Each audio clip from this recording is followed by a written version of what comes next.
Hi again.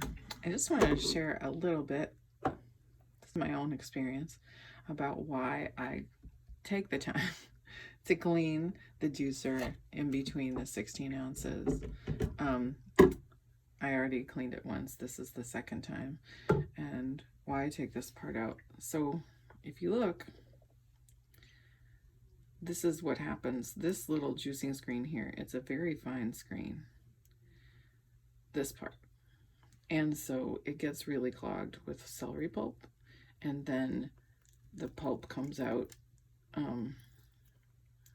This one doesn't get as clogged, but it can. It just, honestly, it depends on the age of the celery, how fresh it is, how thick it is, how juicy it is, but it varies. But so when this gets all clogged up, it's harder for the machine to make dry pulp now and squeeze every bit of juice out of the pulp.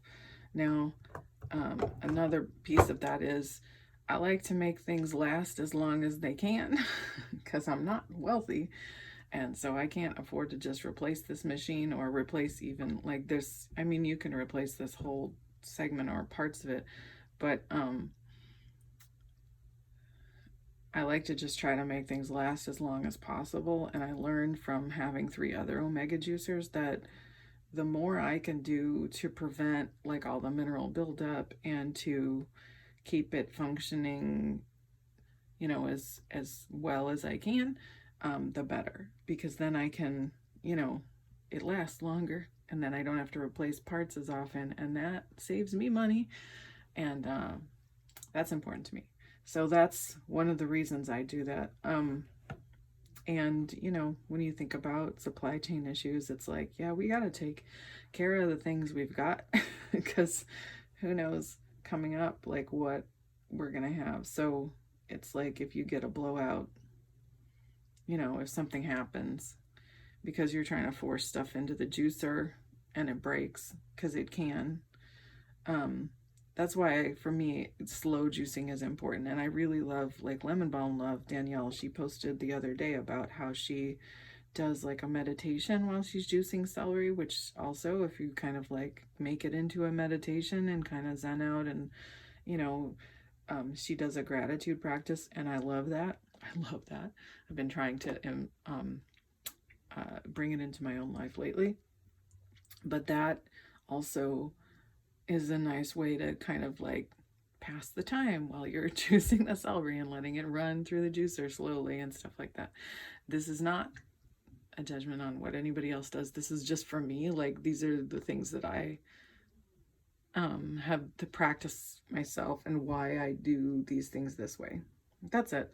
But I know there were a couple of questions about that, and so I just wanted to address that and say, this is why I do it this way. And however you do it is great too. So it doesn't matter if you do it the way I do it or anything like that. Like, no judgment, I don't care. It really is just, this is why I do it like this.